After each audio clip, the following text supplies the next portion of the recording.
Praise God, isa po mapagpalang hapon sa ating lahat. Maaari po ba natin batiin ang ating mga katabi ng isang pagpalang hapon kapatid. Amen. Blessed Holy Week indeed. Amen. Ayan, masaya po kami dahil despite sa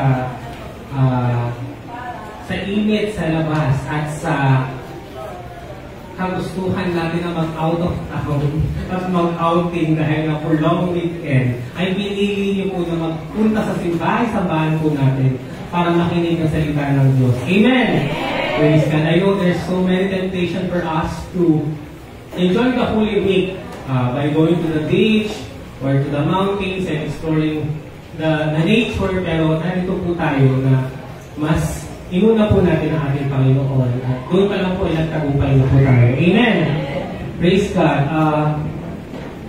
2014 is I believe the first time na naka-attend po ako na service po ng AGC na ganito po, na pinagninilayan po ang 7 huling salita ng ating Panginoong Jesus sa krus. Amen. At naalala ko pa po hanggang ngayon ng aking nervyos. Nung isa po ako sa mga sinabihan ng Panginoon from, of course, our pastor and elders na magsalita. Kaya sa ating mga 7 last word speakers, alam ko po kinakabahan po kayo na may halong excitement. Ang payo ko po sa inyo, huwag na huwag niyo pong kalilimutan yung nararamdaman niyo po ngayon. Amen? Dahil yan po ang simula ng paggamit sa inyo ng ating Panginoon. Amen? Isa yan sa simula sa marami pang mga pagkakataon na gagamitin po ng Panginoon ang inyong bibig at ang inyong buhay at ang inyong pamilya. Amen? I'm really excited for this year because majority of our speakers are indeed first-timers. Majority talaga, kaya sabi ko, Lord, alam ko po na sasamahan niyo po sila at pupuspusan niyo po sila ng banal na spirito. Amen. Amen. So, binabati ko rin po yung mga nanonood sa ating Facebook Live. Maraming salamat po sa pagsama sa amin sa service na ito. Nawa tayong lahat ay matuto sa salita ng Panginoon habang inaalala po natin yung mga last words na sinabi mismo ni Jesus nung siya ay nakapako sa krus. Amen. Amen. Kung kaya i-enjoy po natin ang moment na ito. Let us learn as much as we can through the messages. I-maximize po natin yung pagkakataon kasi narito na po tayo. Kaya matuto po tayo, magsulat po tayo, mag-take down po tayo ng notes, at most especially makinig po tayo mabuti sa kanila. Amen. Sapagkat naniniwala po ako na nagsasalita po ang Diyos. Amen. At sa araw po na ito magsasalita po siya through our 7 last word speakers. Amen. So, hindi ko na po patatagalin. Palakpakan na po natin ang ating 7 last word speakers for this year 2025. Amen. So, tinatawagan ko na po ang ating first speaker na walang iba kundi si Sister Venus Shapno Marangay.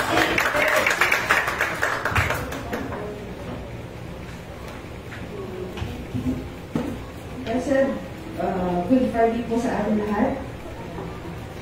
Alam ng Diyos kung gaano po ako nanginginig po ngayon. And talagang hindi po ako sanay na mag-speak sa harapan po. Okay. Ako ang naatasan na bunot. Ako po yung parang pangalawa na sa last. Pero una po. And alam natin na may purpose talaga kung bakit yun yung nakuha ko. And nalaman ko din talaga all throughout the weeks na kailan ba ito, Pastor, ano po? Last week, no? Kasi, ano po, ako mismo ay nag-struggle po sa forgiveness. Ang una kong naiwang nasambit po ng ating Panginoon at the cross was written at the Gospel of Luke, chapter 23-34. Jesus said, Father, forgive them, for they do not know what they are doing. So we will start this. We will ask the Lord to help me. Can I invite you all guys to stand and pray?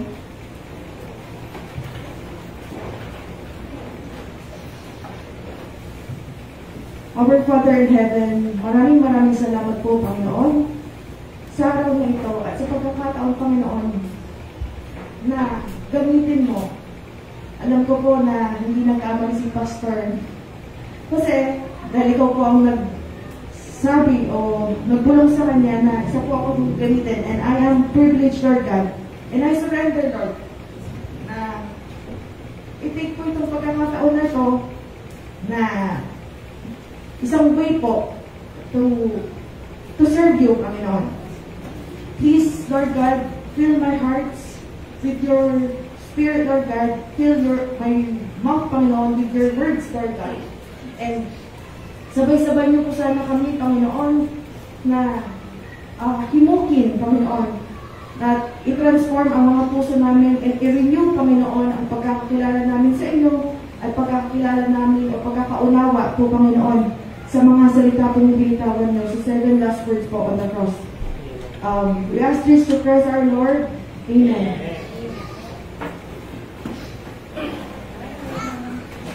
Alam niyo po, mga kapatid, mas madali kong mag-preach sa taas. Ito nakabata po yung mga kapatid. Sobrang kinakabar ko, nadaon po, sabi ko lagi, Lord, be with me. Lord, be with me. And kasi this is my first time. Buti lang sinabi ni Pastor, parang hindi lang siguro ako yung first time, so parang nabawasan yung post na nabawas.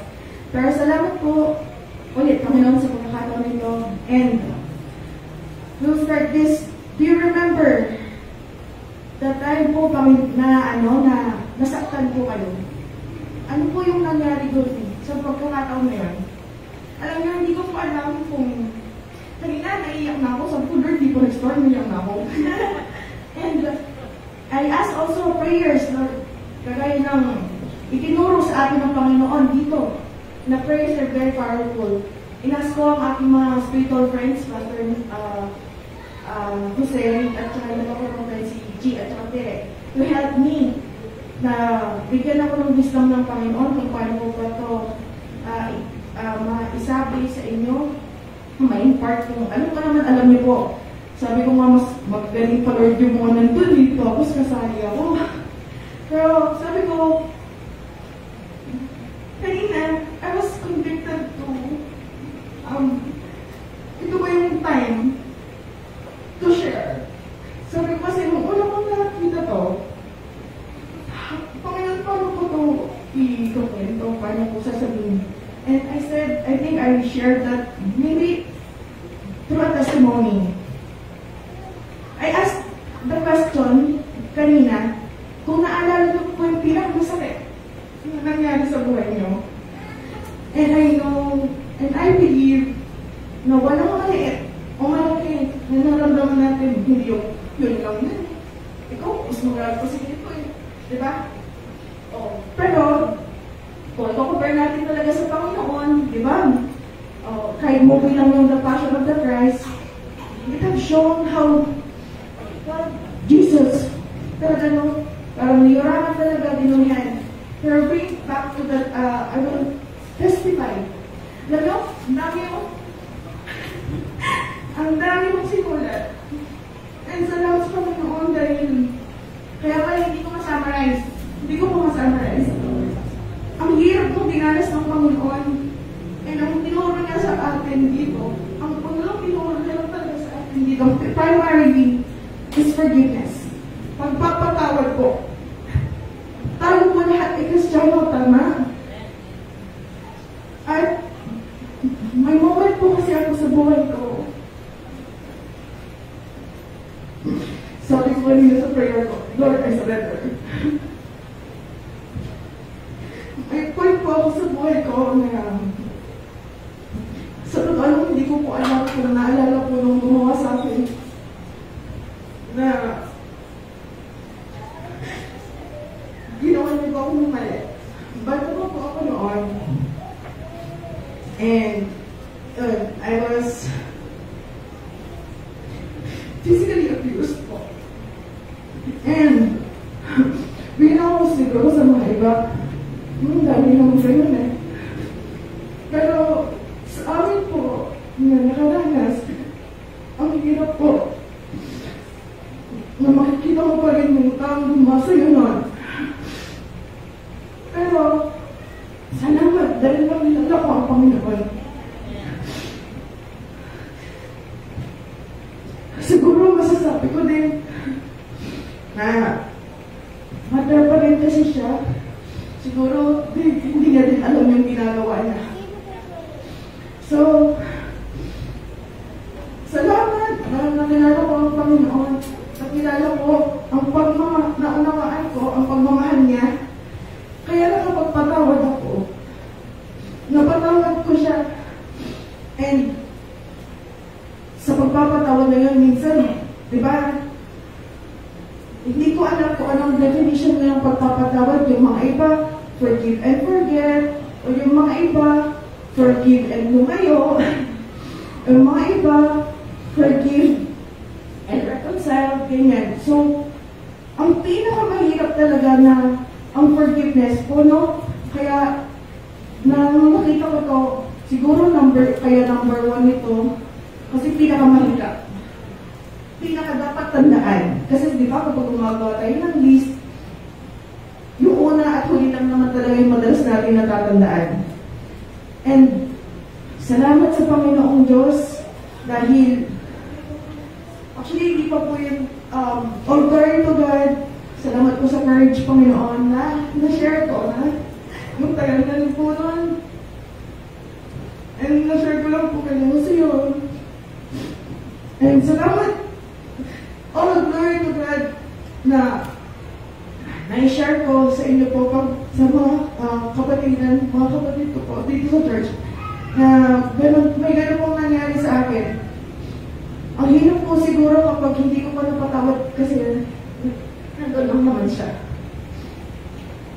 And another thing is yung mga iba pa yung pinakapamilya natin, no? Ang pinakamasakit, hindi ko alam, naulit ko lang, hindi ko alam kung paano po kayo, yung mga heartaches nyo po, yung mga pains nyo, mga sufferings nyo po sa buhay, hindi ko po alam kung ano yun. Pero di bang pinakamasakit po na mararanasan natin is yung sa pamilya po mismo natin. So, tinuturuan po tayo ng Panginoon dito. Grabe na, pinagdasal niya sila, during yan during, pero hindi ko yung nagawa. Kasi di ba, that time, hindi ko pa kilala si God. So, ang hirap din magpatawad agad.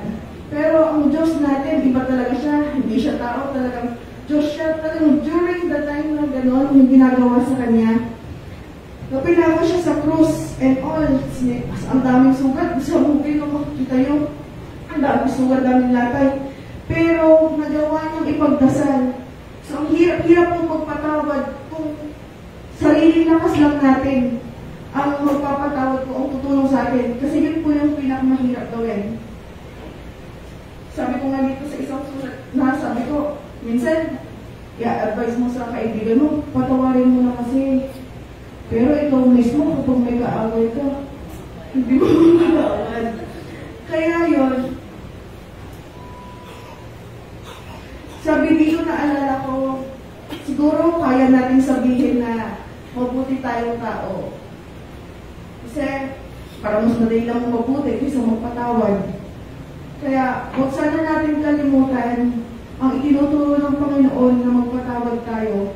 At ang pinakakailangan po natin, sabihin niyo po ano ang pinakakailangan ng tao. What is the greatest need of man? Sa pag-aaral ko po dito, the greatest need of man is forgiveness. Kaya po, yun po ang pinakarason kung bakit po si Jesus ay napako sa krus para po tayo ay magkaroon ng kapatawaran. Na tayo ay magkaroon ng reconciliation sa ating Diyos Ama at magkaroon ng relationship. Kaya sabi ng isang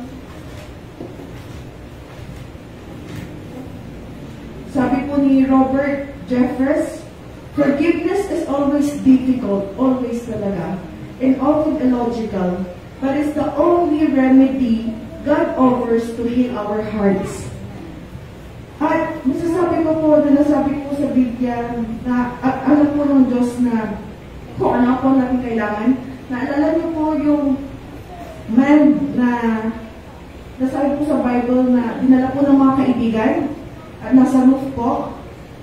Nagtaka din po ako nung narinig ko yun sa isang sermon. Kasi ang sabi po ng Panginoon, di ba, nang hirap-hirap sila na idala po si friend nila, yung man na yun para i-heal ni Lord. Pero ang sabi ng Panginoon sa kanya, nung nakita niya, friend, your sins are forgiven. Di ba ang kailangan niya ay healing? So ang pagpapatawad po kasi ang pinaka-importante po doon dahil yung sin po, ang unang-una pong aalisin ng Panginoon kaya po namatay ang ating Panginoon sa krus para po tayo ay magkaroon dahil ang pinaka-kailangan po natin ay yung magkaroon po tayo ng relationship sa Panginoon at magkakaroon po tayo dahil doon magkakaroon po tayo ng eternal life. And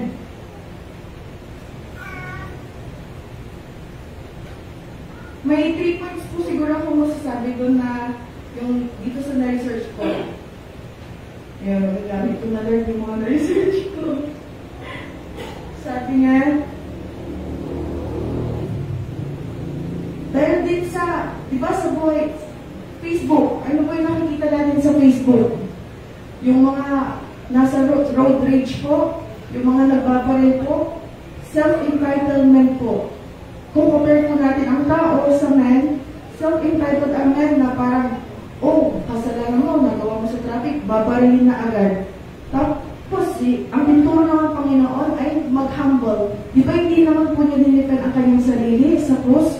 Nung sinabi pa nga sa kanya ng isang Pariseo na, oh, akala ko ba magiging mo ang templo sa 3 araw? O di ba't hindi ka makababa dyan? Di ba? Pero, nag-humble ang Panginoon. Sinaturuan niya tayo maging humble. And, parang, self-entitled ang mga tao ngayon, tinuruan tayo ng Diyos na maging humble. Tapos, next is victim mentality. Sa mga hindi gumagawa ng nananakit, yung mga sinasaktan naman, yung mga kinakawawa sa atin, sa pamilya natin, o sa mga kamag-anak natin, o sa mga kaibigan natin, may mga kilala ko, siguro tayong gano'n, ang tinuturo naman ng Diyos is yung forgiveness. So, sana huwag natin kalimutan na sinabi ito ng Panginoon kasi gustong i-transform ng Diyos ang ating buhay at stretch ang ating life. At, minsan, kasi syempre hindi naman natatapos yung mga problema, diba? May mga nakakasakit pa rin sa atin, nasasaktan pa rin tayo. Pero, alam niyo, yung Our Father, paano natin yun pinag-pray? Doon ko lang naiintindihan yung Our Father. Pwede ba natin sabay-sabay pangkitin yung Our Father? Our Father in heaven, holy be thy name, thy kingdom come, thy will be done on earth as it is in heaven. Give us this day our daily bread, and forgive us our sins, as we forgive those who sin against us. So yun po yung pinaka-point ko po doon. Pinag-pray po natin yan na parang kahit nakapilit ka lang, hindi mo na, memorize mo, pero andun po pala, na sinasabi po na, forgive us, nung hihingi tayo ng kapatawaran sa Diyos, as we forgive those who sin against us. So, ang basis po natin, makakapagpatawad lang po tayo kung mauunawaan natin tunay ang pagpapatawad na na-receive natin sa Panginoon. Sabi nga dito, freely na-receive natin ang pagpapatawad, forgiveness from God. Sana free din natin kahit gano'ng kahirap. So, kung nahihirapan tayo, gaya ng ginawa ni Jesus, mag-start po tayo sa prayer. Sabi po, isang nabasa ko, sabi po niya, forgiveness is a supernatural act. Kasi daw hindi kaya daw ng flesh.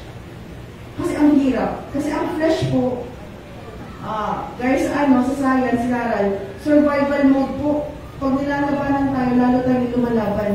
Kaya yung forgiveness po, or forgive po, is an act of faith po, na ililift po natin sa Panginoon na bahala na siya.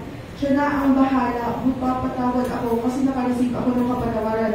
Parang pagmamahal ako, Di ba yun naman ang mag-aano is yung pag-ibig, magpupusik sa pagpapatawad, gaya ng sinabi ng Panginoon na mahalin ang ating kapwa, ipag-pray ang mga nagpupursige sa atin, gaya sa mga Bible naman na alam natin, nabasa na natin. And, dito meron akong super na, parang natamaan po ako.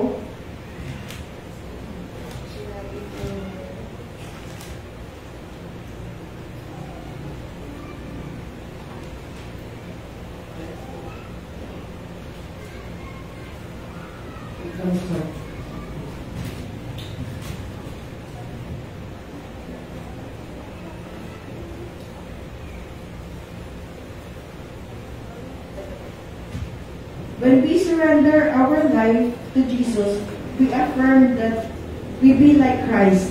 So sa gawin daw natin, i-imitate natin si Christ. At saka, ito, no one who meets Jesus ever stays the same. So kung noon hindi ako marunong magpatawad at kilala ko na si Jesus, ay nakapagpatawad na ako. And sana,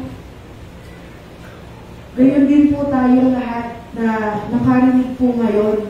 Kung may mga tao pa po tayo, mga kamag-anak, mga magulang mismo, mga anak, na nakasamaan po ng loob, siguro po, tayo po ay kinakausap ng Panginoon na ibigay po yung kapatawaran, tayo man po yung nasaktan, tayo yung magpapatawad, o tayo po yung hihingi ng tawad. Sana po, yun po yung gawin natin. Ang may tengan, makinig, and sana i-obey po natin yung Panginoon. Maraming salamat po.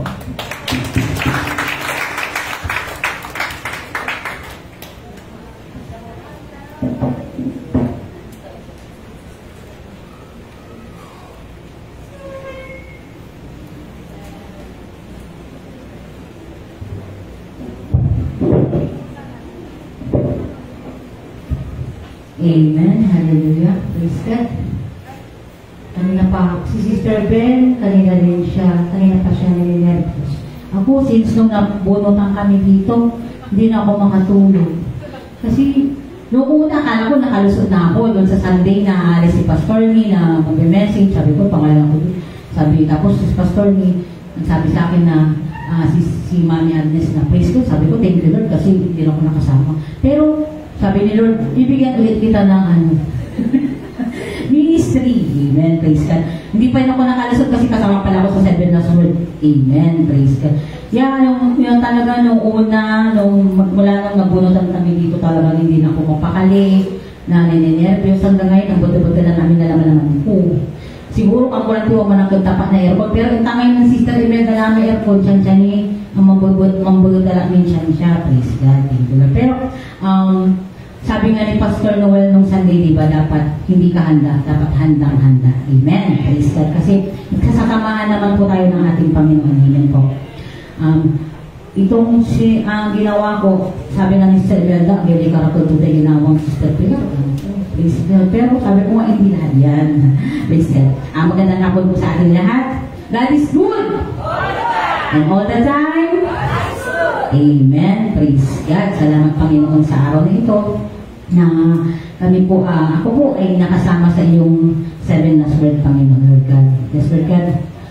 Ako po ang inatasan ni Lord para po ibahagi o ipahayag ang kanyang pangalawang salita o wika. Habang siya po ay nakabayubay sa krus ng Kalbaryo. Amen. Narito po tayong lahat para po alalahanin ang ginawa ng ating Panginoon 25 years ago, ang kanyang pagsakripisyo at pagtubos ng ating mga kasalanan. At nang sa ganoon, magkaroon po tayo ng buhay na walang hanggan. Amen. Praise God. Ang second word po ng ating Panginoon po ay today you will be with me in paradise. Sa Tagalog naman po, sinasabi ko sa inyo, isasama kita ngayon sa paradiso. Amen. Short testimony lang po, sabi nga ni Sister Venus na yung sa kanya forgiveness, yun yung binigay ni Lord. Kasi nga yun nga may nangyari sa kanya, pero praise God kasi nakilala niya si Lord, alam niya kung paano magpatawad. Ako din, praise God, kasi itong binigay ni Lord sa akin na message ngayon is, today you will be with me in paradise. Ang gusto ng ating Panginoon na tayo ay nakasama sa kanyang kaharian, which is yung langit. Amen. Sa testimony ko po, 2014 nung nag-start po kami umattend ng family ko dito sa AGC, through Pastor Lee. Si Pastor Lee talaga yung nagbubugot sa amin. Praise God, kasi nga gusto ni Pastor Lee na masave po kami lahat. Amen po. Parang yung gusto natin lahat na magkaroon ng salvation. Amen po. Kasi 2014 nag-start kami dito. Siguro 2015 or 16, napadpad ako sa Rizal, kasi sa Rizal kami lumaki, pero napadpad ako doon. Doon sa looban, sabi nga nila doon sa may looban doon, nakita ko yung si Nanay Yuning, yung nagpapautang sa amin ng ulam, ng mga bata pa kami, doon kami umuutang ng ulam namin sa karinderya nila.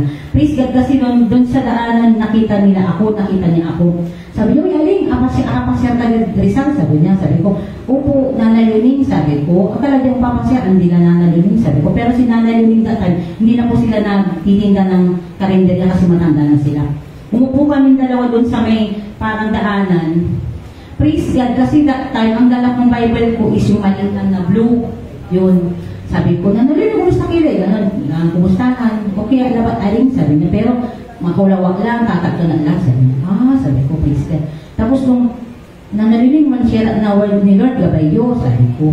Sabi naman niya, nag-okay naman po siya, praise God. Kinuha ko yung Bible ko, ang binigay sa akin ni Lord na verse is Hebrew 9:27. Sabi po sa Hebrew 9:27, itinakda sa mga tao na minsan lamang mamamatay at pagkatapos ay ang paghuhukom. Amen. Kasi dati po din kaming Katoliko, naniniwala kami na kapag namatay ang isang tao, kailangan mag-alay ka ng misa, para yung kaluluwa daw ng namatay is pupunta ng langit. Pero sabi nga sa Bible, once na namatay ang isang tao, judgment na yun. Either pupunta po tayo ng heaven or hell. Amen. Yun po yung unang naibigay sa akin ni Lord na gospel para ma-share. Praise God, kasi yun din yung nabunot ko ngayong araw na ito. Ganun din po sa mga auntie, ang namin, praise God, kasi sabi ko nga, siguro talagang yun yung gusto ni Lord na ma-save din yung mga family po namin, yung mga loved ones po natin. Amen, praise God. Salamat, Panginoon, sa iyong grasya, Panginoon God. Ito po ang sinabi o sinambit ng ating Panginoong Jesucristo. Today you will be with me in paradise. Sa Tagalog, sinasabi ko sa inyo, isasama kita ngayon sa paraiso. Kunin po natin ang ating Biblia at basahin po natin ang Luke 23 verse 39 to 43. Sabi po dito, tinayarin siya ng isa sa mga salaring nakapaho sa tabi niya. Hindi ba ikaw ang Kristo? Iligtas mo ang iyong sarili at pati na rin kami. Ngunit pinagsabihan naman ito ng kanyang kasama. Wala ka na bang takot sa Diyos? Ikaw ay pinaparusahan din tulad niya. Tama lamang na tayo ay parusahan ng ganito dahil sa ating mga ginawa. Ngunit ang taong ito ay walang ginawang masama. At sinabi pa nito, Jesus, alalahanin mo ako kapag naghahari ka na. Sumagot si Jesus, sinasabi ko sa iyo, isasama kita ngayon sa paraiso. Amen. Ang ikalawang wika ni Jesus, sinasabi ko sa iyo, isasama kita ngayon sa paraiso. Amen. Assuredly, I say to you today, you will be with me in paradise. Assuredly, I say to you today. Amen. Ina-assure ni Lord na tayo ay makakapunta sa kanyang kaharian. Amen. Ang salita nito ni Jesus ay nangangahulugan na nasa kasalukuyang sitwasyon. Ibig sabihin, ito po ay nasa present tense at hindi para sa hinaharap. Sa panahon din iyon, na kung saan hiniling din niya kay Jesus na alalahanin siya na kapag naghahari na si Jesus. Amen. Sabi po nung yung isang kriminal. Ibinigay naman ni Jesus ang pangakong kaligtasan. Amen. Which is ang ating salvation. Praise God. Kaligtasan na hindi dahil sa mabuting gawa, sapagkat wala namang pagkakataon na ang kriminal na ito para gumawa ng mabuti. Sapagkat doon na rin siya mamamatay sa krus, kung saan siya nakapako.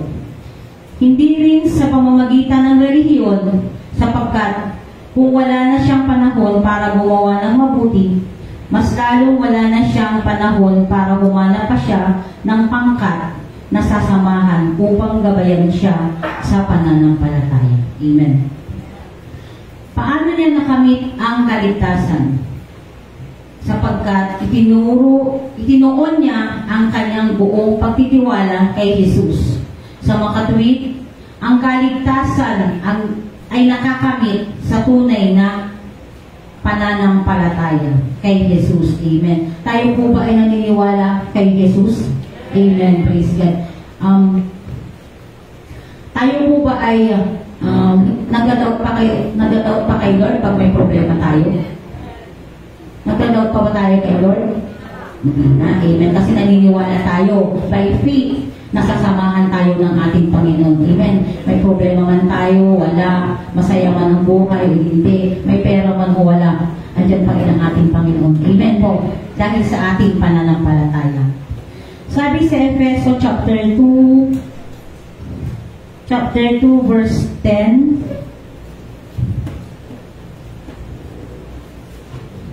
sapagkat dahil sa kagandahan loob ng Diyos, kayo ay naligtas sa pamamagitan ng pananampalataya, at ito'y kaloob ng Diyos at hindi mula sa iyong sarili.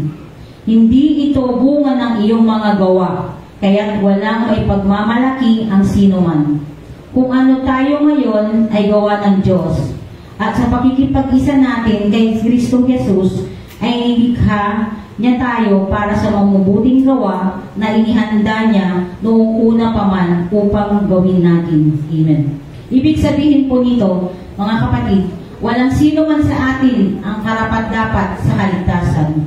Ito ay bagay na hindi natin deserve, pero kung bakit napasa atin ito, sapagkat ang Diyos ang gumawa ng paraan. Amen. Sa makatuwid, dahil ito sa habag ng Diyos, makikitang ang mabuting gawa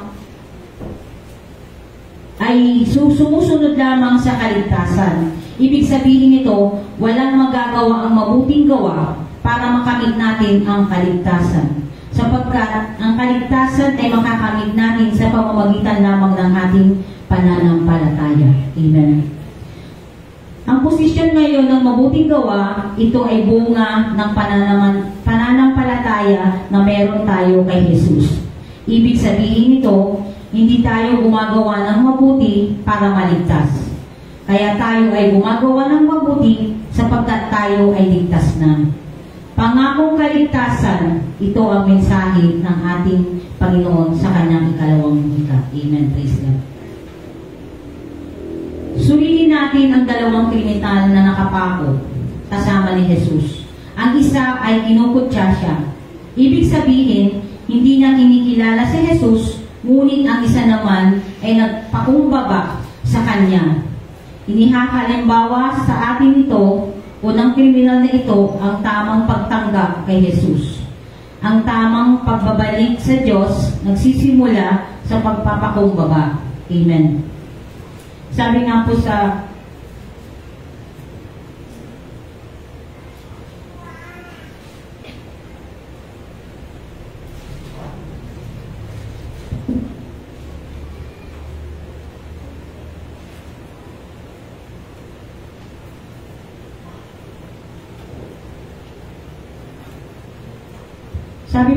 Mateo chapter 23 verse 12, ang nagmamataas ay ibababa, at ang nagpapakumbaba ay itataas. Sabi din po sa Mateo chapter 18 verse 4, ang sino mang nagpapakababa na gaya ng batang ito ay siyang pinakadakila sa kaharian ng langit. Amen. Gusto ng ating Panginoon na tayo po ay nagpapakumbaba. Ayaw po ng Panginoon na tayo po ay nagmamataas. Amen. Gaya po ng isang kriminal na kinukutsa pa na si Jesus Christ. Amen. Praise God.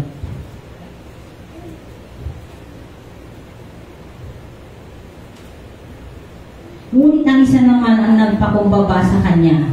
Inihahalimbawa sa atin ito ng kriminal na ito ang tamang pagtanggap kay Jesus. Ang tamang pagbabalik sa Diyos nagsisimula sa pagpapakumbaba.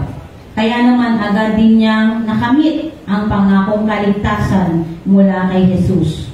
Tularan natin ang ginawa ng isang kriminal sa kabila ng mga kasalanang kanyang nagawa. Nagpakumbaba siya at ngayon nagkaroon siya ng pagkakataon na na-encounter si Jesus at agad din siyang nag-response. Amen po. Kaya ang naging tugon ni Jesus, sinasabi ko sa iyo, isasama kita ngayon sa paraiso. Amen. Sa pangalawang salita ng Panginoon is ang pangakong kaligtasan. Yun ang mensahe ng ating Panginoon sa atin. Amen. Gusto po ba natin maligtas? Amen. Hindi nga makakapoy kasi natasang ilaw, makakaulit kayo. Gusto po ba natin maligtas? Amen. Praise God. Gusto po ba natin pumunta ng paraiso ng ating Panginoon? Amen. Gusto po ba natin pumunta ng heaven? Amen. So ano gagawin natin? Yung pananampalataya, yung faith natin sa Panginoon, hindi po dapat yun nawawala. Amen. Dahil po sa Panginoon, dahil sa ginawa ng Panginoon sa krus ng Kalbaryo, amen, tayo po ay naligtas sa ating mga kasalanan at magkakaroon ng buhay na walang hanggan. Amen. So God be the glory. Praise God.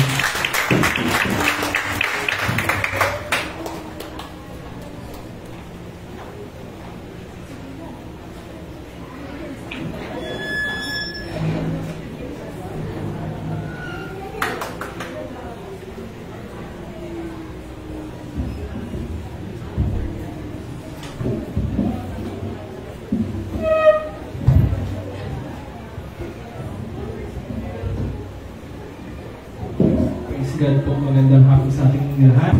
Thank you, Lord. Praise God po.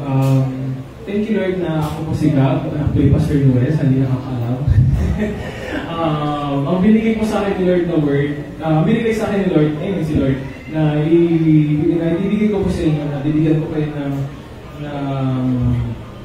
na reflection ko or para napag-aral ko sa mga na-research ko sa word na to is yung third word. Yung number 3 po. Praise God kasi hindi para sa akin, thank you Lord, na binigay talaga sa akin ito ni Lord kasi nakita ko number 3, sabi ko, napaka-special ang number 3 sa amin. Something gano'n. Kasi number 3, birthday ko yun, tapos number 3, talo ko yung magkakapatid, nila ate, Noel. So, praise God, napaka-significant itong number 3. Tapos itong 3 din, di ba, para kay Lord, ito yung after 3 days, nabuhay siya. So, thank you Lord. I think that's a word na binigay sa akin, na hindi ko tinanggihan. But before I start po, gusto ko magbigyan ng tanong po, na parang isipin nyo to, habang sinasabi ko po itong third word, na i-short ko itong third word ko, last third word ni Jesus Christ na cross. Isipin nyo lang po, when everything is lost, pag walang-wala na kayo ba? Ikaw, pag walang-wala ka ng magawa, for example, exam na bukas, di ka nag-aaral, anong unang papasok sa utak mo? Pag wala ka namang pakain sa anak mo, kinabukasan, or gutom na siya, pag sabi ni Luki, papagatas, sabi niya. Pag walang mapainom, walang mapakain, anong unang pupasok sa isip mo? Keep that in mind. Mamaya, God willing, mabibigay sa inyo yung sagot na yun. So, praise God. Before I start, short prayer lang. Let's bow our heads po. Thank you Lord Jesus Christ for this day. Thank you Lord God na nagsama-sama po kami ngayon dito na i-celebrate Lord God ang 7 last words niyo Lord God. Use us mightily Lord God, use us mightily sa mga magsasalita. Use us only as an instrument, as a tool Lord God for your glory, for your praise Lord God. This is mightily. Itago niyo po kami. Touch our hearts, touch our minds Lord God. Hawakan niyo ang tila, ang minds, ang puso po namin Lord God. In Jesus' name we pray. Amen. So, yun, before I start po, ang third word, pagbabasahin natin dito, kita naman dito, woman, behold your son, behold your mother. Pagtatanungin ko sino ba? Wait lang. Sino eh? Well, ikaw. Tatanungin kita. Sino yung woman na sinasabi dito sa tingin mo? Okay lang pag walang sagot. Kasi, okay lang pag walang sagot. Tapos, sa tingin mo, sino yung pangalang sinabing after yung that, behold your mother? Sino kaya church sa tingin yung kinakausap na? Sino sabi natin, Steph? Ayun eh. Thank you. Tama ko yung sinabi natin, Steph, John. Yung woman ko nung unang, ang kinakausap niya rito is si mama niya, Mary. Kasi, bakit ko po ito sinasabi sa inyo? Bakit ko parang pinag-guess niyo kung sino yung mga characters dito? Kasi gusto ko lang i-emphasize sa inyo ang importance ng pagbabasa ng Bible. Kasi as plain as it is, hindi mo alam kung sino yung woman, behold your son, behold your mother. Sino yun? Sabi na gagawin tayo. Sino yung woman? Sino yung behold your son? At sa pagbabasahin ng plain, hindi na alam kung sino yung mga nandoon. Pero praise God, pag babasahin natin ang Bible, mamaya kapakita ko, babasahin natin, magbibigay po ako ng verse na gawin, makasabay po kayo. Maintindihan natin yung mga characters dito. Gaya din pa lang sinasabi palagi ni Pastor ni every Sunday. Sino na nagbasa ng Book of Genesis? Walang tataas. So parang by that, matuto na dapat tayo doon na dapat magbasa na tayo ahead of time para maka-keep up tayo gano'n. Para maintindihan natin yung magiging topic. Tapos, yun din, sa importance of reading the Bible, kailangan natin pag-aralan tapos kailangan natin malaman kung sino ba yung pagtotoo ba yung sinasabi niya. Kasi paminsan-minsan, chuchubali lang doon, bla bla bla, ay totoo yun, bla bla bla, totoo yun, bla bla bla siya.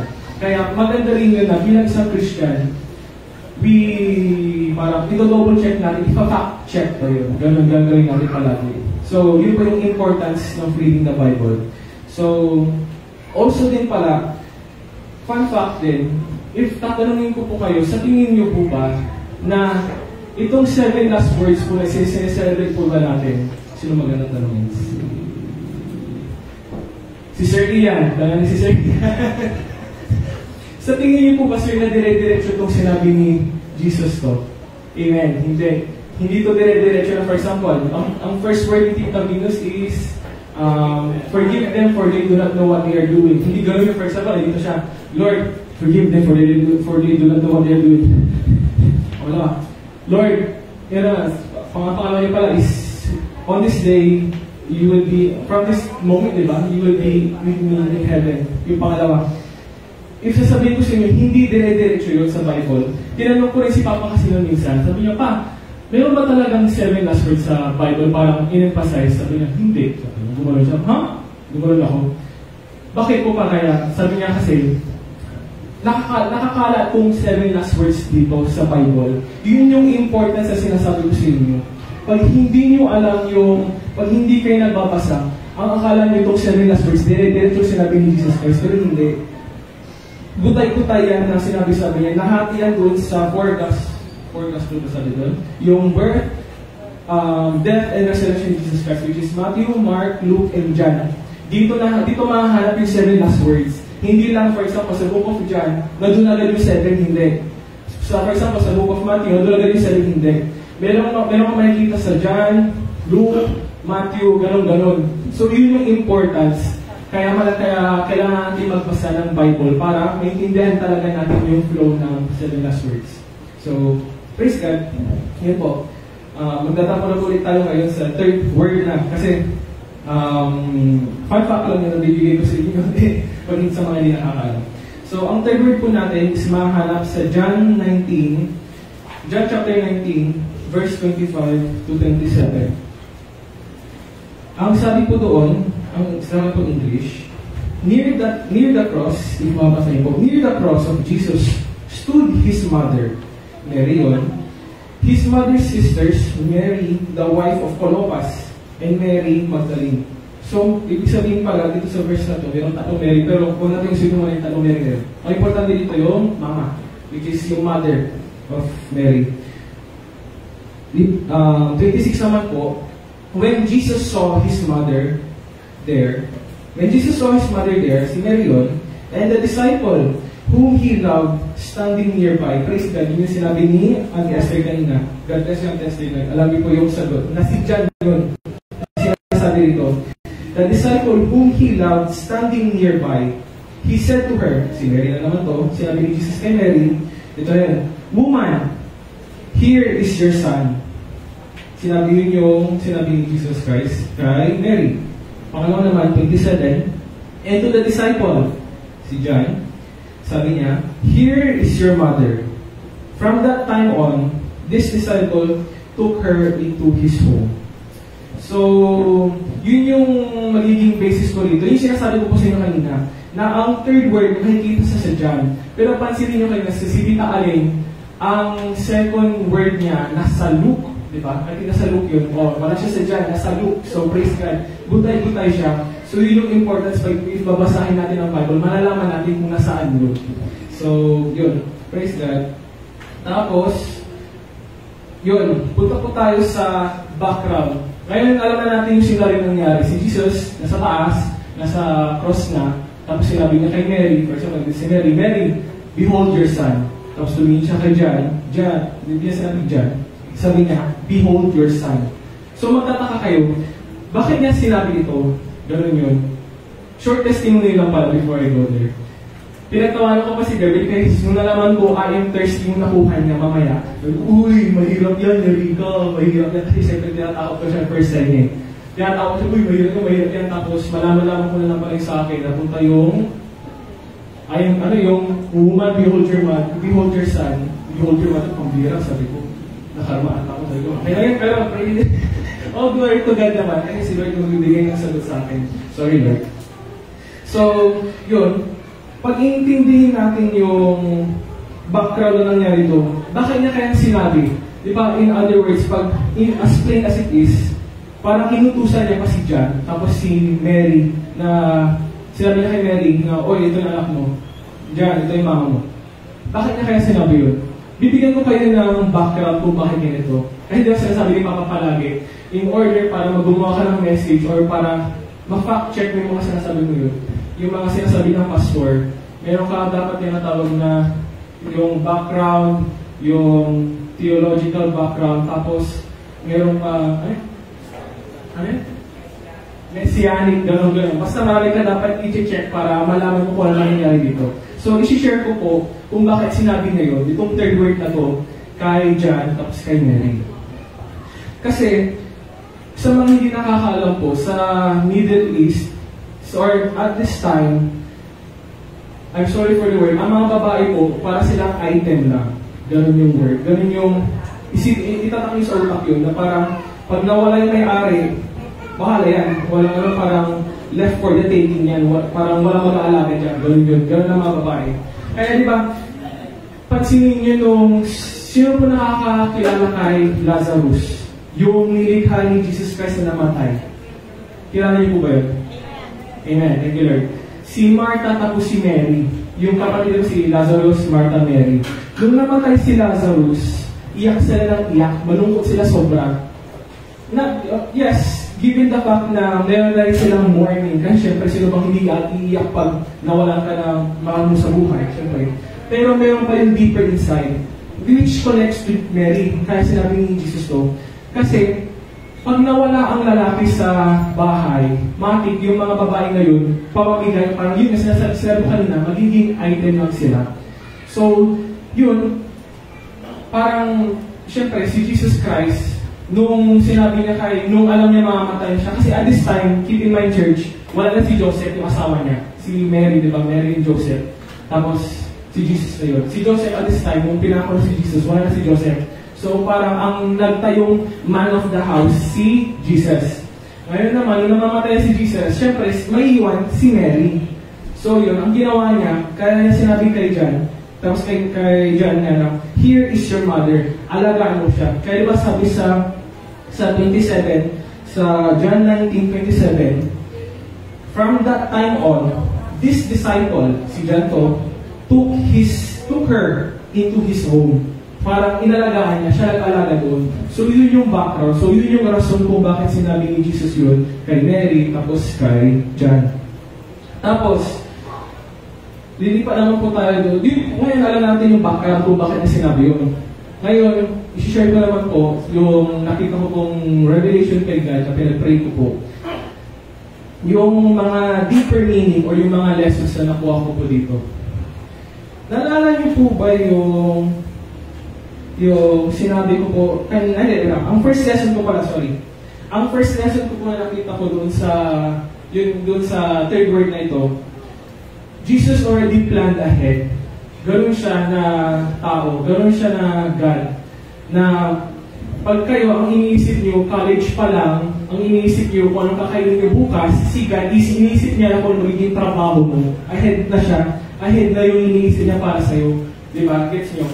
Pag ikaw, ang iniisip mo, oy Lord, wala ko na pag-alala bukas, paano yan? Sabi niya, magpakababags ako Lord, gano'n. Pero si Lord, praise God, si God, naka-ready na yung, hindi niya na iniisip pag babagsak ka hindi. Iniisip niya na, gagraduate ka na, ganun ang plano niya sa'yo. Di ba kaya sabi sa Jeremiah 29:11, for I know the plans I have for you, plans to prosper you and not to harm you, plans to give you hope in a future. So, praise God. Yun yung first lesson na makikita natin dito, na I think si Jesus Christ mag-isip, na inisip niya agad yung mama niya, hindi niya inisip yung siyempre, dumudugo siya rito, grabe yung agos ng dugo niya, nahihirapan siya, pero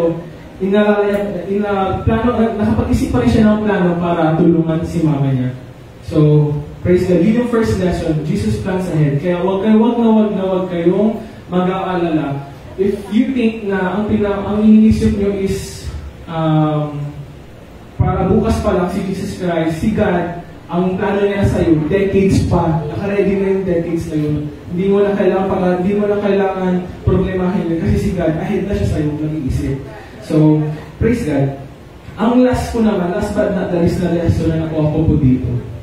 Nalala niyo po yung sinabi ko po kayo na natanong, when everything is lost, pag wala ka ng pag-asa, for example, nasaktan ka, nag-break kayo ng jowa mo, namatayan ka ng asawa, namatayan ka ng mahal mo sa buhay.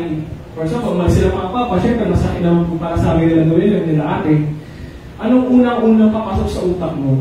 If ever nangyari yun. If bibigyan ka na talaga. Iisipin mo ba, Lord, ano ba naman yan? Kinalimutan mo ako? O baka isipin mo, hindi. Pwede rin, bukas, lalabas ako, pupunta ako ng SM para ilibang yung utak ko para hindi ako malungkot, gano'n. Pero, dito natin makikita, doon sa second point, na ang sagot doon, nung si Jesus, dumudugo rito, nahihirapan, umiiyak, walang-wala na. Siyempre, church, keep in mind that, third, meron pa siyang 4 words na matitira. 4 words na matitira, pero baka niya pag-isipin yung iba. Di ba, para sa kanya, pag ikaw mamatay ka na, hindi mo naisipin yung sa mga iba, yes, isipin nila yung family nila, gano'n. Pero, pag ikaw alam, pabigay ka na talaga, parang mga ibang tao magmumura na lang yan, hanapin na, uy, ikaw, papatayin, mumultuin kita, gano'n, papatayin kita, papatayin kita, gano'n. Siyempre, pero si God, nung si Jesus pinapako dito, inisip niya pa rin si mama niya. Parang, para sa akin, si mama niya, it signifies us, people, na kahit nahihirapan siya, inisip niya pa rin yung purpose niya, yung main purpose niya sa mundo. Kaya, sinabi po rito, yun na rin po, praise the church, yung pagpapansinin niyo rin pala, yung lesson 2 ko po, yung nakuha ko second point, na kahit in pain si Jesus Christ dito, inisip niya pa rin tayo. Hindi lang dito, church, hindi lang ang third, hindi lang ang third last word. Sinabi niya pa sa first and second. Bakit kanyo? Ang first, second, ang tinutukoy niya is tayo. God, forgive them, for they do not know what they are doing. Which is referring to us, sa mga people nung time na yun, yung mga nag-crucify sa kanya. Pangalawa, yung katabi niya na criminal, di ba? Today in heaven, today you will join me in heaven. Na naman, hindi naman para sa kanya yun eh, para sa ibang tao na naman. So, dito natin makikita na papatay na si Jesus Christ, mawala na talaga siya ng hininga, pero ang iniisip niya pa rin, the first thing na iniisip niya is mga iba, hindi tayo. Mga iba, hindi siya. Sorry. Hindi yung kaligayahan niya, hindi yung health niya. Iniisip niya pa rin yung iba. So, yun yung nakita kong second lesson doon. Kaya doon natin masasagot yun na pag ikaw walang-wala ka na, gayahin din natin yung ginawa ni Jesus. Na instead na tapatan mo yung problema mo head-on, o one-on-one tayo ng problema, hindi. Gayahin natin si Jesus. Kasi instead of facing the problem, inuna niya yung mga anak niya. Kagaya rin natin, pag tayo, nahihirapan na tayo, nawala na tayo ng pag-asa, huwag natin kalimutan na pumunta agad sa Kanya. Huwag na tayo magbibaliw, parang magmamarites dito, hanap ng guilt trip dito, gano'n. Punta na agad tayo sa Kanya. Yun ang pinaparating doon sa second lesson na nakita ko sa third word. So, yun din po, pag-iisipin nyo rin, nung si Jesus, nung pinako siya rito, sinabi ko na sa inyo na hindi niya inisip yung kaligayahan. Yung health niya, yung sarili niya, inisip niya pa rin tayo, regardless of death. Pero, yun nga din, bilang isang Kristiyano, mahirap pa rin gawin yun. Pero, maganda yung naging ending ni Tita Venus na narinig ko kanina. Hindi naman natin basta-basta hindi naman tayo basta-basta matututo mag-forgive. Hindi naman tayo basta-basta matututo mag-love again. Pero I believe na based on my testimony, based on Oviedo family's testimony, based on my father's testimony, naniniwala ko na malalaman mo yung mga yon once nakilala mo si Jesus. So, praise God. Let me leave you with some verses na to keep us parang inspired and motivated in the end pag walang-wala na rin tayo. Sabi sa Psalms 46:1, God is our refuge and strength, a very present help in times of trouble. Huwag natin kakalimutan tumakbo kay God. Run to the Father, run to Jesus. Pag walang-wala na, pag ang tao mawawala. May sinabi sa Bible noon, the grass may wither and the flowers will fall. Mawawala lahat ito. Mawawala lahat itong mga pera natin, mawawala lahat ng investment natin, mga pinag-ipunan natin. Pero one thing is certain, church, na si God hindi mawawala sa buhay natin. So praise God, thank you Lord. Glory to God, thank you Lord.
Hello po. Good afternoon po. Share ko lang po before ako mag-start mag-share, mag-reflect. Grabe yung nervous ko po ngayon. Kasi 5 years na rin po ako sa AGC. And ngayon lang po ako mag-share dito sa harap. So despite na sabi ko nga kay Rona, halos 9 years na rin ako nagtuturo sa UPA. Pero iba pa rin yung nervous na nararamdaman ko. Hanggang ngayon, medyo nanginginig po ako. Pero sabi ko na lang din, pinapitay ko kanina na tutulungan naman ako ni Lord na i-deliver yung message. Ayun po, yung sa akin po, that is the fourth last word of our Lord Jesus Christ. Yun po yung ating, my God, why have you forsaken me? So, fourth push.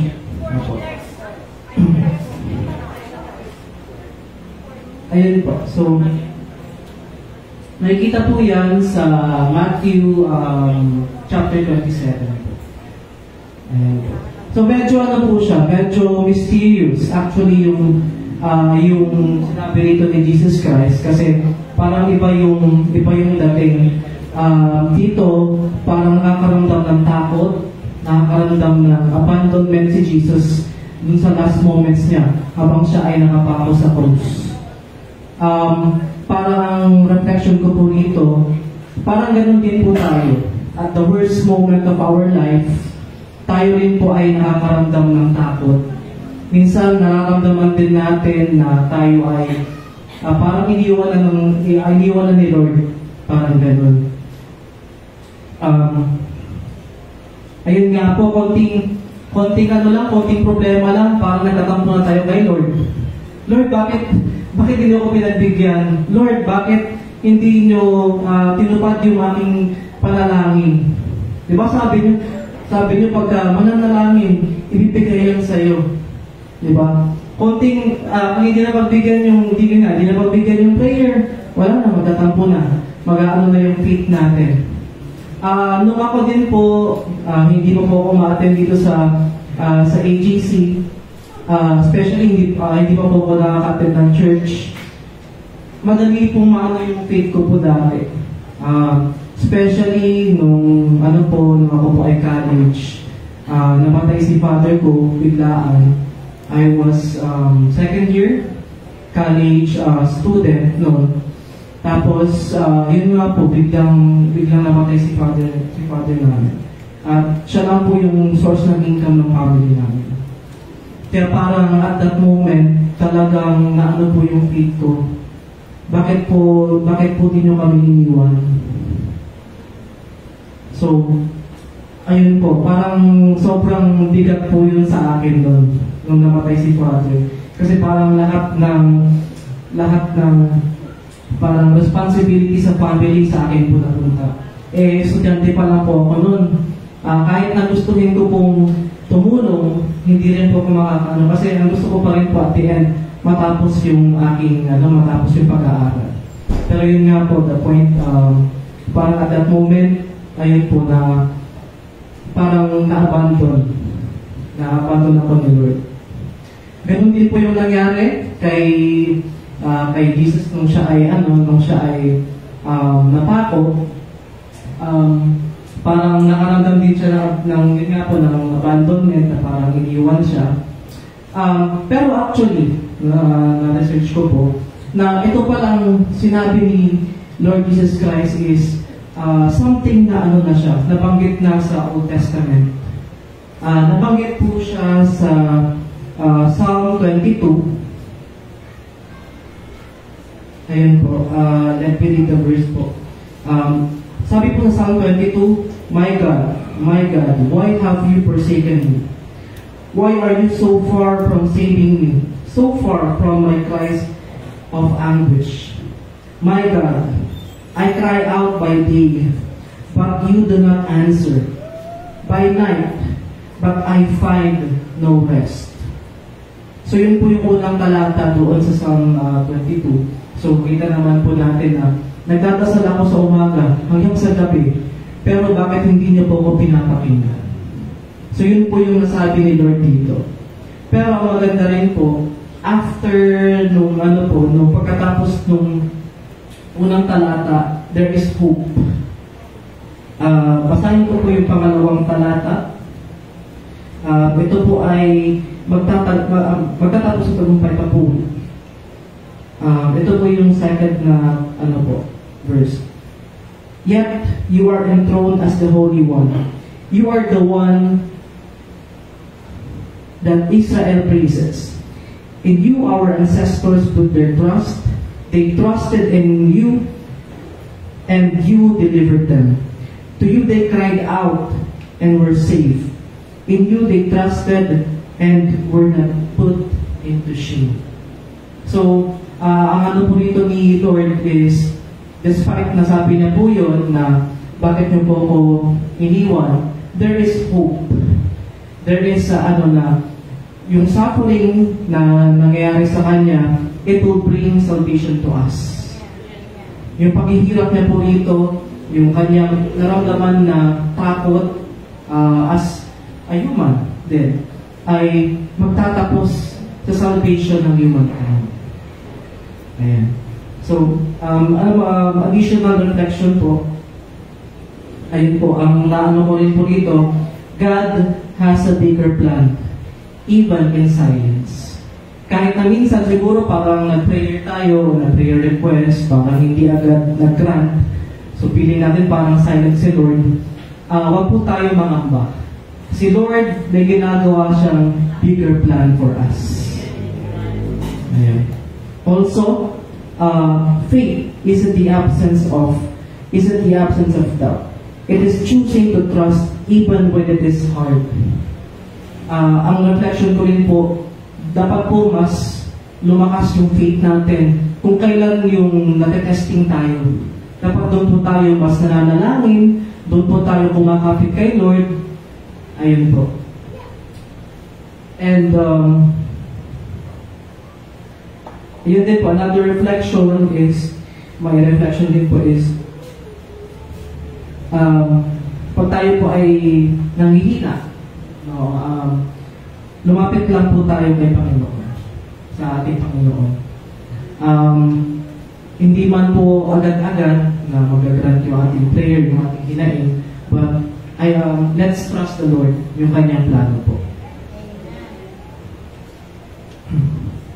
Now, yun po, I used to doubt, but now, I trust that God truly has a plan. Yun nga po, diba, yung sa cross, hindi naman doon nagtatapos yung kwento ni Jesus. Diba? Sa paghihirap natin, hindi yun yung katapusan ng ating journey dito. Yung ating suffering will not be the end of our story. Hold on. He is always faithful.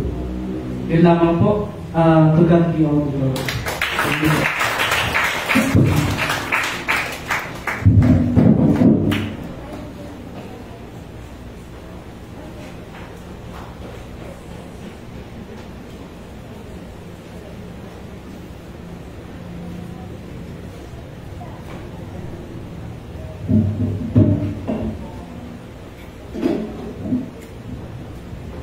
Ayan, magpalang hapon po sa ating lahat. Ngayon, first time ko pong magsasalita rito sa harap at iba po pala yung feeling kapag nasa loob ka ng classroom at estudyante po yung tinuturuan mo.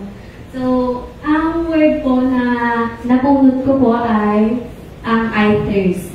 Yun. Kung atin pong titingnan, ang ikalimang word po na I thirst ay napakasimple lang po. I thirst, nauuhaw ako. Kung may mga Bible po kayo dyan, maaari po bang pakibukas ito sa John 19 verse 28. Sabi po doon, later, knowing that everything had now been finished, and so that scripture would be fulfilled, Jesus said, I am thirsty. Ayan, kung atin pong titingnan at babasahin, napakasimple lang po ng salitang iyan. I thirst. Nauuhaw ako. Pero, ang word po na yan ay punong-puno po yan ng emotions, ng love and sacrifices. Yeah, maybe some of us may think na itong I thirst na tinutukoy dyan ay physical na uhaw lang. Pero hindi po. Ayan. Maaari po natin sabihin na physically, yes, si Jesus po ay nauuhaw po talaga dahil sa kanya pong mga pinagdaanan. Ano po yung mga pinagdaanan niya? Yung mga hagupit, ano pa po, yung paglalagay po sa kanya ng koronang may tinik. Ayan, at ngayon po ang kanyang pagkakapako sa cross. Ayan po. At nung sinabi po niya, siya po ay nauuhaw, paano po siya pinainom? May idea po ba kayo kung paano po siya pinainom? Since nandun na po siya sa cross, hindi na po gamit ang baso. So sabi po sa John 19 verse 29, a jar of wine was there. So they soaked a sponge in it, put the sponge on the of the hyssop plant and lifted it with Jesus' lips. Alam niyo po ba yung hyssop plant? Ano po siya? Para po siyang mahabang halaman. Tapos, yung sponge po is nilagay po nila doon sa tuktok po nun. And then, yung sponge po ay nilubog po yun doon sa jar na meron pong wine vinegar po. And then, yun po ay tinaas nila at pinahid po yun sa bibig po ni Jesus. Ayan po. Sa tingin niyo po kaya bakit ganun yung ginawa? Gaya ng sabi ko po kanina, ayan. Because this thirst is not just physical. It is a divine thirst. A thirst for souls. A thirst for our love, our attention, our presence, and our hearts. Bilang tao, yes, si Jesus po ay nauhaw. Pero para po sa akin, ang uhaw po na ito ay hindi po physical. Ang uhaw po na sinasabi dito ay uhaw na spiritual. Yung uhaw po ng pusong nagmamahal, naghahangad po ng ating pagbabalik loob sa Kanya. Sa gitna po ng kanyang paghihirap, ang laman pa rin po ng kanyang puso at isipan ay tayo. Ang ating pong kaligtasan. Ayan. Di ba napakabuti po ng ating Panginoon? Amen po ba? Amen. Ayan. For me po, ang pinakita po sa akin ng Diyos sa salitang I thirst ay isa pong paalala na God thirsts for us. Uhaw po ang Diyos sa ating pagmamahal. Uhaw po ang Diyos sa ating oras. Uhaw po ang Diyos sa ating panalangin. At uhaw po ang Diyos na magbalik loob tayo sa Kanya. At marami pa pong iba. Sabi po sa Psalm 42:1 verse 2, 42 verse 1 to 2, as the deer pants for streams of water, so my soul pants for you, my God. Verse 2, my soul thirsts for God, for the living God. When can I go and meet with God? Makikita po natin dito kung paano ang usa po ay nauhaw sa tubig. Naway ganun din po tayo mauhaw sa ating Panginoon. Maaari po ba natin tanungin ang ating mga sarili o ating mga katabi na nauuhaw pa ba tayo sa Kanya? Nauuhaw pa ba tayo sa ating Panginoon? Maaari po bang pakitanong po sa mga katabi niyo kung nauuhaw pa ba siya sa ating Panginoon? Ayan. Sa gitna po na napakaraming distractions sa mundo. Ayan, lalo na po sa social media, saan pa po, sa trabaho, sa entertainment, at sa mga pansamantalang pleasures na natatanggap po natin. Naaalala pa po ba natin ang Diyos? Do we still thirst for Jesus? O unti-unti na po ba natin pinapalitan ang uhaw natin sa mas excited pa po tayo sa mga bagong pinanonood, sa bagong post, yan, sa bagong chismis, kaysa sa mga bagong pagkakataon na makausap natin ang ating Panginoon.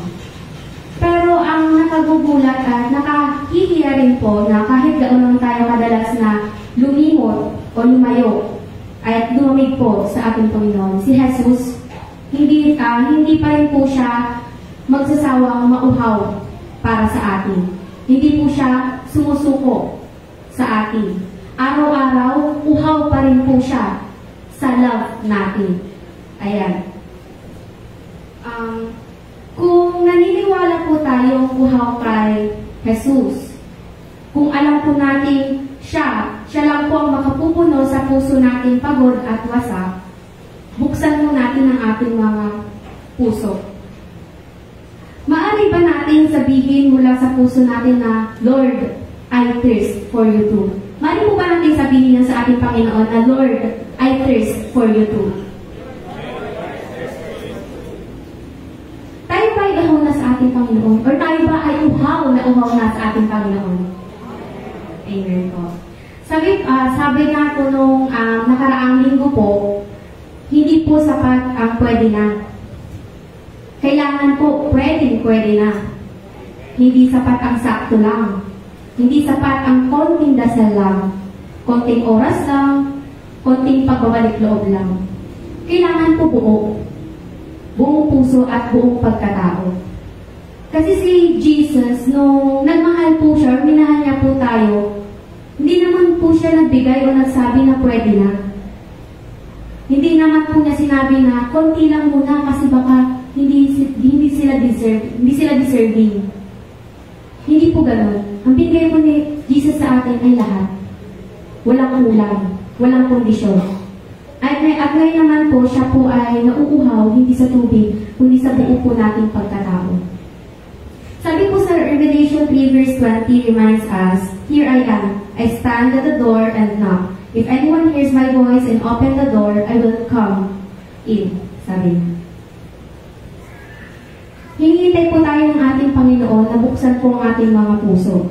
Huwag po sana natin hayaan na masayang po yung kanyang uhaw. Tugunan po natin ito. Let us respond to His thirst with love, with repentance, and a deeper commitment. Ibalik po natin ang ating puso sa ating Panginoon.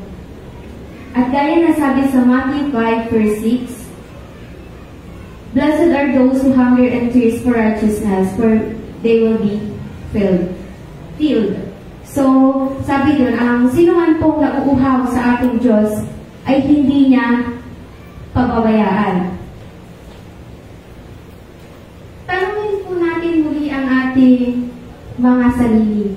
Am I still thirsty for Jesus? Or have I already filled myself with the things that don't satisfy? So, let us satisfy His thirst by offering Him our hearts. Hayaan po natin siya na maghari sa ating buhay because the true and living water, ang tunay na tubig ng buhay ay walang iba kundi ang ating Diyos. Tatapusin ko lang po ito sa salitang naway patuloy po tayo mauhaw, hindi sa yaman, hindi po sa validations ng mundo, hindi rin sa mga pansamantalang pleasures, kundi sa Diyos na tanging nagbibigay ng buhay na walang walang hanggan. And we will never stop thirsting for Jesus. Maraming salamat po.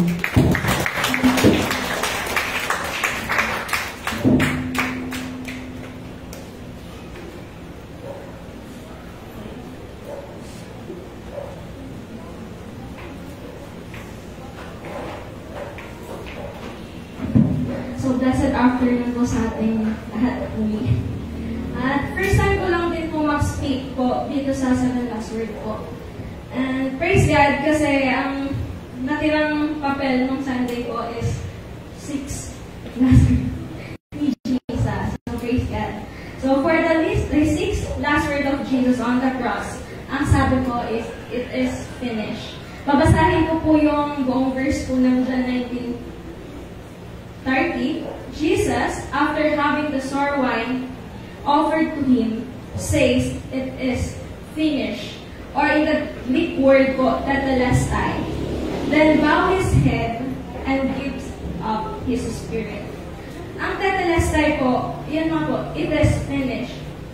Ginagamit po siya as the declaration of victory po. For example, di ba, nung na-complete na ni Jesus, di ba plano na nila God the Father na isinubo niya si Jesus dito sa mundo para iligtas tayo. Kaya nung nandun na siya sa cross, sabi niya, tetelestai, it is finished, or declaration of victory. For example, nakapagtapos ka ng pag-aaral, graduate ka na, tetelestai. Tapos, ibig sabihin, tapos ko na. Amen? So, isa pa din po sa ibig sabihin ng tetelestai is paid in full. Ibig sabihin, kunyari, may utang ka, malaki, at nabayaran mo yun, tetelestai. Ibig sabihin, nabayaran na naman. Na ng buo. Tetelestai din is ibig sabihin na kumpleto na.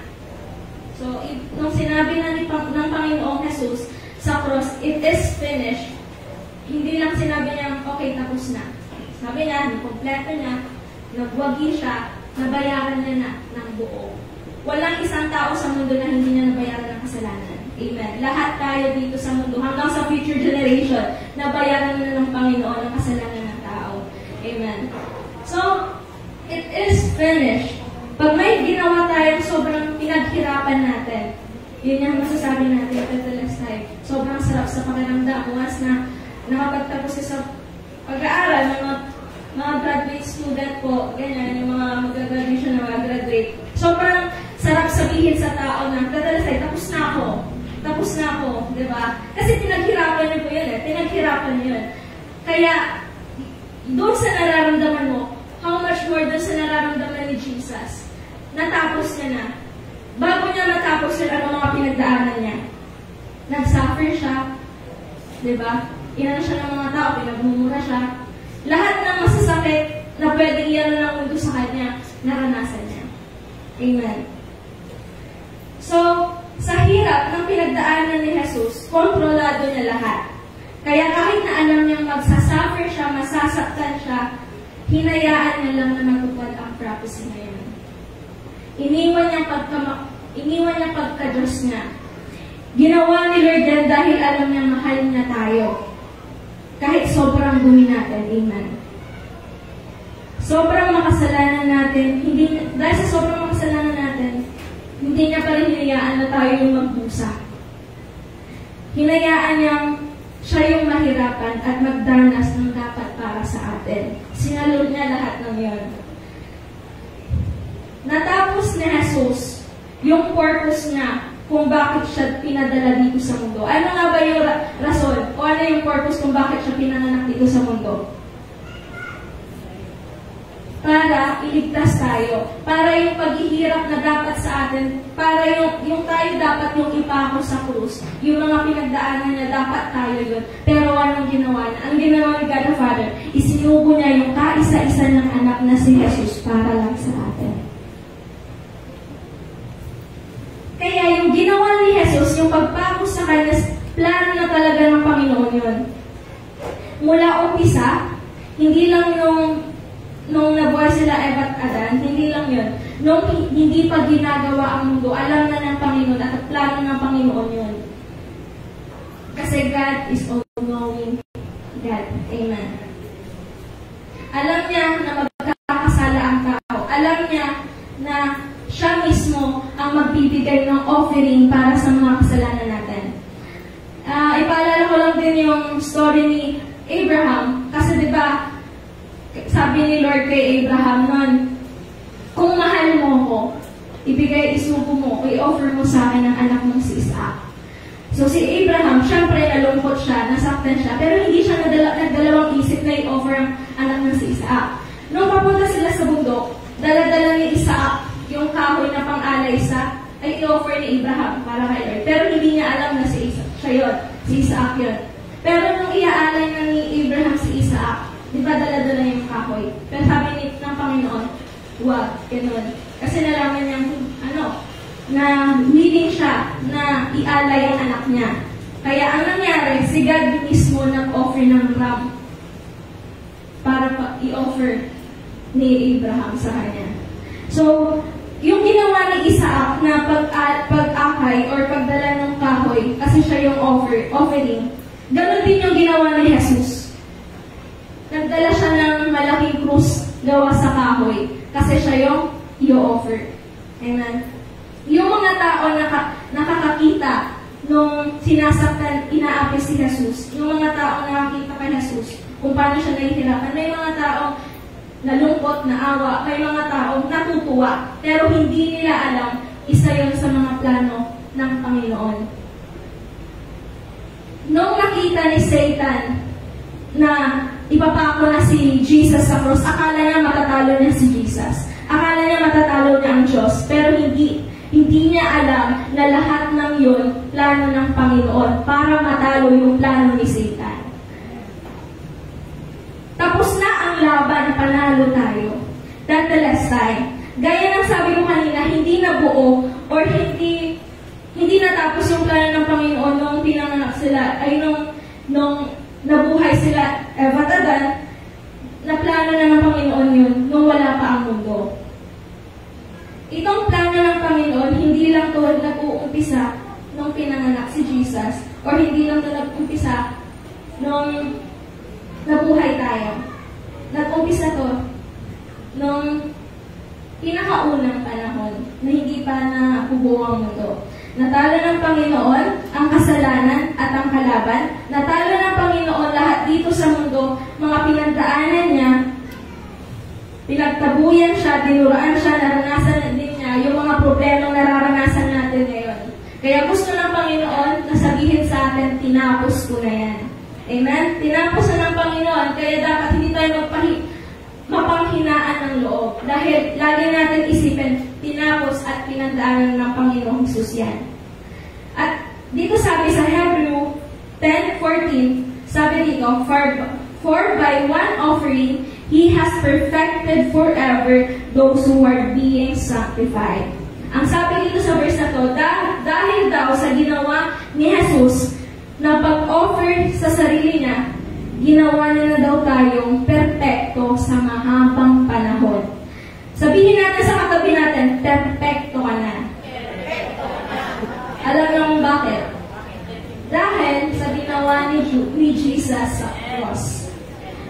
Nagkasala ako kanina, nagsinungaling ako kanina, nagmura ako kanina. Paano mo nasabing perfecto na ako? Hindi pa ako yung nagsasabi, hindi yung mga pastor yung nagsasabi. Sinabi yun sa Bible, na dahil naging perfecto tayo dahil sa pagmamahal ng Panginoon sa atin. So, dito sa verse na to, sa Hebrew 10:14, sino dito yung sinasabihang perfecto na? Those who are being sanctified. Sa Tagalog po, sa pamamagitan ng isang pag-aalay, ginawa niya ng perpekto sa mahabang panahon lahat ng nililinis niya, lalo na kapag na kay Lord ka. Amen. So, yan, yung kasalanan natin na nagawa natin noon, ngayon, at sa future, binayaran na ng buong-buo ng Panginoong Jesus. Kaya pagkatapos niyang inuwin yung sour wine, ang sabi niya, it is finished. At gusto ko lang din idagdag doon sa sour wine, doon, di ba sponge po siya na inabot kay Jesus. Tapos inilagay sa bibig ni Jesus. Yung sponge, sa sponge natin, anong ginagamit? Para saan yun? Panglinis ng plato or panglinis ng kaldero na uling-uling, gano'n-gano'n. Pero imagine nyo, doon sa yung sponge na yun na ginamit para makainom si Jesus, sobrang dumi nun. At anong inilagay na tubig doon? Vinegar wine. Diba po? So, Arthur, sabi niya, di ba ako dapat tubig ang iabot? Pero bakit ganun ang iabot? Isipin po natin, yung sponge na yun, yung lasa na yun, tayong tao yun, makasalanan tayo. At ininom yun ng Panginoon. At ano ang sabi niya? It is finished. Kasi nasa Kanya na yung kasalanan natin. Nasa Kanya na lahat yun. It is finished. So sabi po ulit sa Hebrews 10:14, iwan ko po sa inyo to, for by one offering, He has perfected those forever, those who are being sacrificed. So ano na lang ba yung dapat natin gawin? Ang dapat na lang natin gawin, ginawa niya tayong perfecto, kahit hindi naman talaga dapat, pero dahil sa love niya, ginawa niya tayong perfecto. So ang gagawin na lang natin, i-worship siya, i-praise siya, magtiwala at maniwala tayo sa Kanya. Amen. At tanggapin siya bilang Panginoon at tagapagligtas natin. To God be the glory.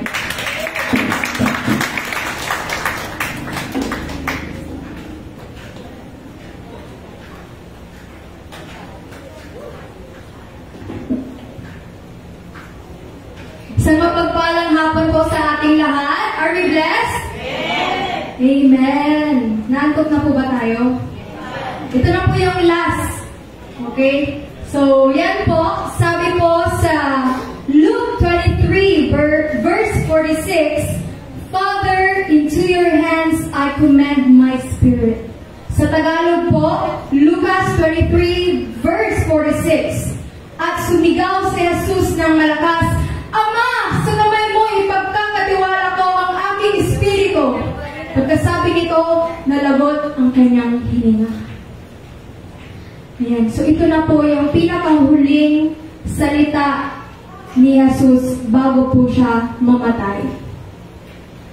So pagkasabi po ni Jesus na it is finished, gaya po nung sinare po nung last, yung ika-anim na huling salita ng ating Panginoon, it is finished. Akala natin doon na nagtatapos yung yung huling salita ni Jesus. Pero hindi pa po. After nang sabihin yung it is finished, sinabi niya, Ama, sa kamay mo'y ipagkakatiwala ko ang aking espiritu. Pero ano nga ba ang nais iparating ng mga huling salitang ito ni Jesus? Nasaktan na si Jesus at nahirapan ng lubos, ngunit sa Ama pa rin siya tumawag at isinuko ang kanyang espiritu. Kung tayo po siguro yon, nag-iisang anak, tapos isasakripisyo tayo ng ating Panginoon para lang sa mga taong makakasalan, ano po yung mararamdaman natin? Masasaktan tayo, di ba? Siguro sasabihin na natin, Ama, bakit mo gagawin sa akin to?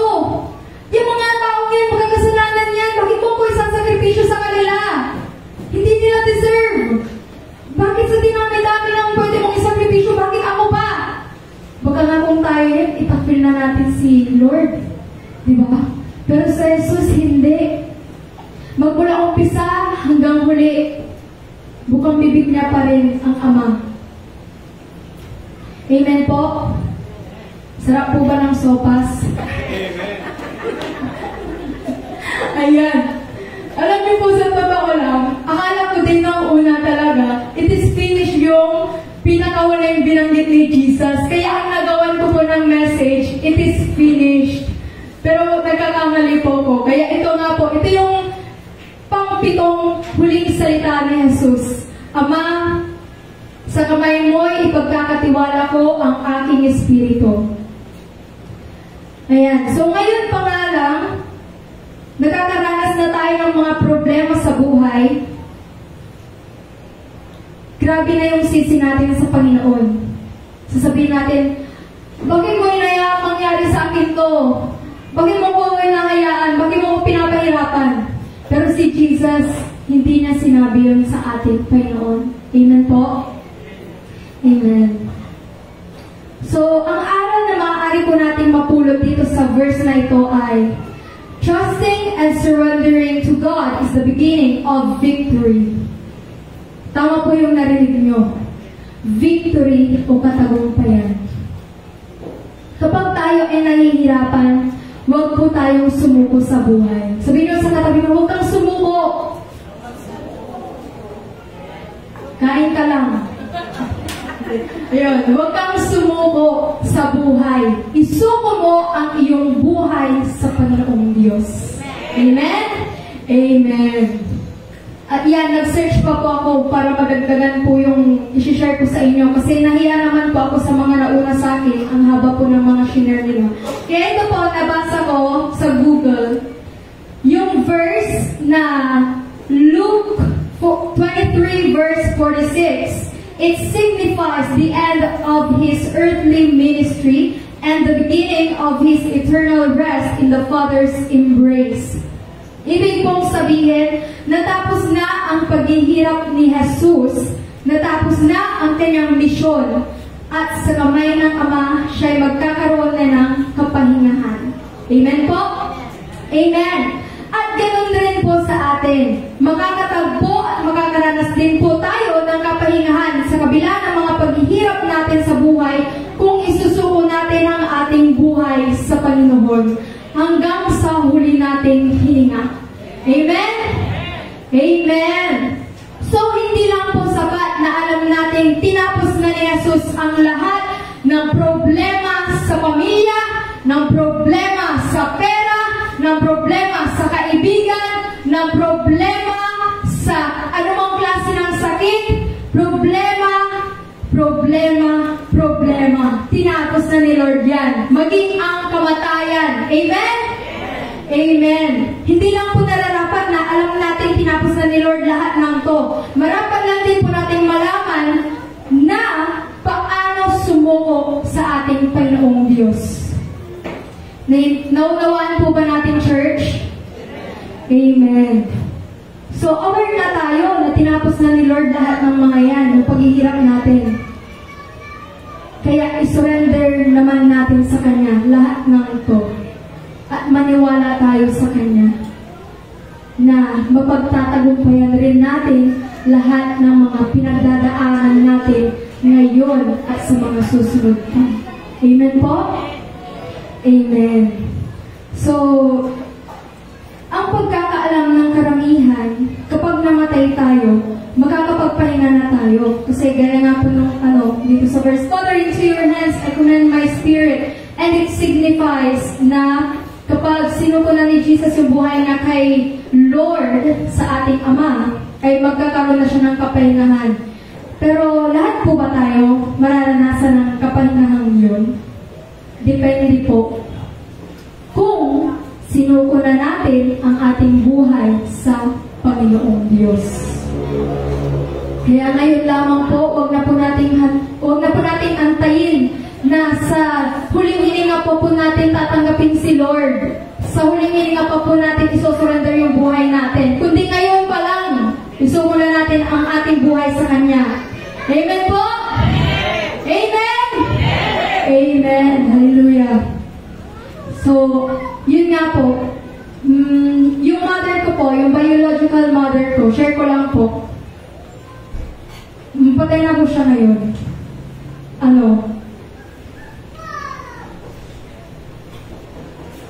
Kaya lang po kayo. Patay na po siya ngayon. Last year lang po pala. Last year lang. Tapos, syempre may tubo siya sa bunganga diba? Hindi na siya makapagsalita. So, kapag kinakausap namin siya, syempre, ang salunan na lang, ganun lang. Walang words. So, syempre, ako bilang anak, gusto ko na maligtas din yung nanay ko. Maligtas at mapunta sa piling ni Lord. Amen? Kasi last breath na niya yun eh. Pero dahil hindi siya makapagsalita, kinausap ko na lang siya, Nanay, kahit di kayo makapagsalita, isipin nyo lang po, banggitin nyo sa puso nyo, na, Lord, tinatanggap kita. Lord, Jesus, tinatanggap kita. Sinusuko ko ang aking buhay sa'yo. Tapos yun, nawala na si nanay. Pero may peace kami. Bakit? Kasi sigurado kami, nakapiling na niya si Lord. Ganun na rin po yung nangyari sa tito ko. Gusto ko po na walang ni isa na miyembro ng pamilya namin ang mapunta sa impyerno, kundi lahat ng miyembro ng pamilya po namin ay makabilang sa kaharian ng Diyos. Kaya, kapag may member po kami ng family na hospital or dumarating na sa punto na kukunin na yung buhay niya, babawiin na ni Lord, pinagpipray ko po o kinakausap ko po na tanggapin niya muna si Jesus, isurrender niya muna yung buhay niya sa Panginoon. So, yun din po, ganun din po yung nangyari kay daddy ko. Pero, glory to God, kasi hindi pa naman siya kinuha ni Lord. May purpose pa si Lord sa buhay niya. Tapos balik po tayo dun sa sinabi ko na ang pagkakaalam ng karamihan, kapag namatay tayo, ay makakapagpahinga na tayo. Hindi na natin mararanasan ang lahat ng paghihirap sa mundong ito. Kaya maraming tao ang nagpapakamatay. Gusto ko lang mamatay, nahihirapan na ako, hindi ko na kaya to. Pag namatay ka ba, hindi ka na maghihirap? Depende po. Pero huwag po tayo magpapakamatay. Yun po. Surrender po natin ang ating buhay sa ating Ama, sa ating Panginoon. Yun lamang po, and to God be all the glory.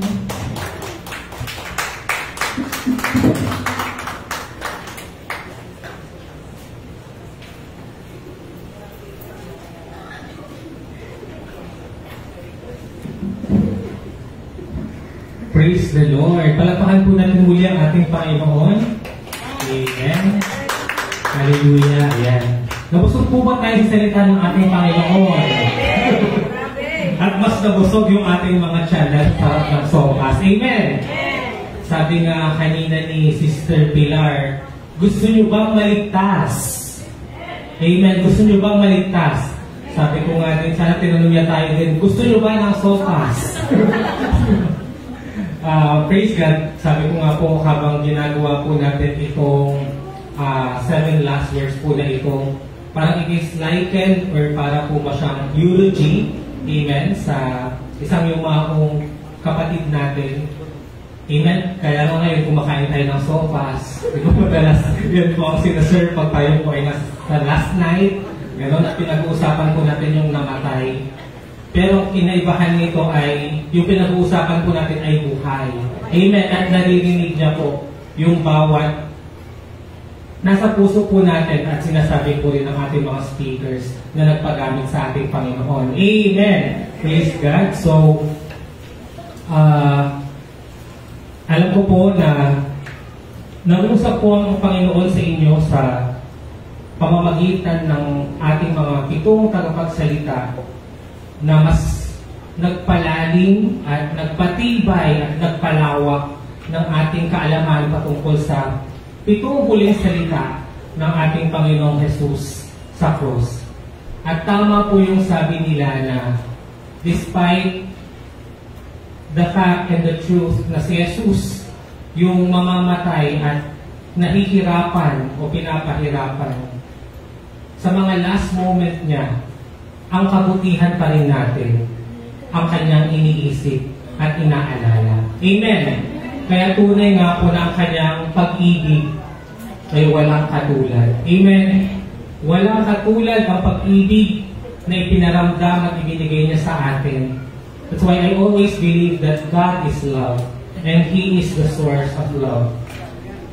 At tama po talaga yung sinabi nila na kung ikukumpara natin yung mga problema o pinagdadaanan natin, comparing it to what Jesus suffered to pay for our sins, walang-wala yun kumpara doon. Amen. Kaya Lord, alam po na nakikinig ka po sa amin at nagpapasalamat kami, Panginoong Jesus, sa iyong sakripisyo at pag-ibig at pagbigay ng iyong buhay para sa kaligtasan ng aming kaluluwa. Amen.